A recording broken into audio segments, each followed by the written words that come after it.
Vous connaissez l'histoire de Noé et de son arche, mais vous connaissez aussi l'histoire de la colombe et de la branche d'olivier dans son bec. Qu'est-ce que cela représente?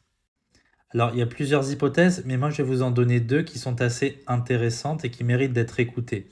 Tout d'abord, l'olivier, ça représente la paix et la bénédiction, et la colombe, eh bien, ça représente le Saint-Esprit, représente la quiétude et un temps de repos à venir.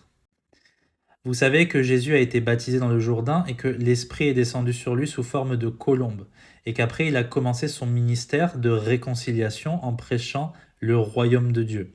Donc c'était un nouveau commencement pour l'humanité, c'était la venue du Nouveau Testament qui allait finalement apparaître par son sang qui a coulé à la croix, parce que sans la mort du testateur, il n'y a pas de Nouveau Testament.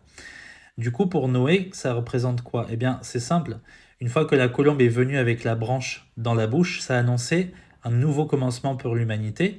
On passe de la terre de violence qui a été détruite par le déluge à un nouveau commencement avec une terre sans pécheur où on peut tout recommencer. C'est exactement la même chose avec Christ qui annonce un temps de paix à venir par son sacrifice à la croix.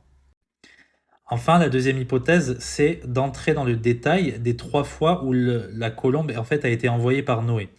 Tout d'abord, il envoie la colombe la première fois et on voit qu'elle n'a pas pu poser les pattes sur terre. Ça représente le fait qu'on est tous pécheurs et privés de la gloire de Dieu, qu'il n'y a personne sur terre qui désire réellement connaître Dieu.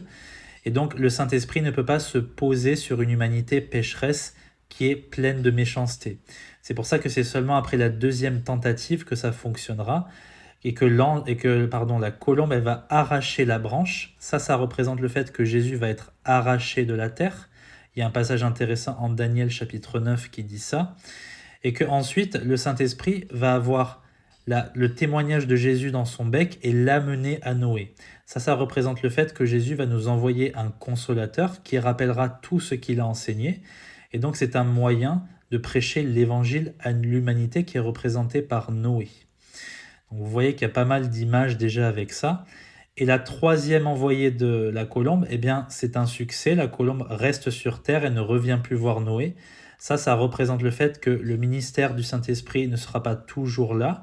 Il n'aura pas toujours besoin de travailler dans le cœur des hommes parce qu'un jour, la terre entière sera remplie de la connaissance du Seigneur et tout genou fléchira devant Jésus-Christ. Voilà. J'espère que ça vous aura intéressé.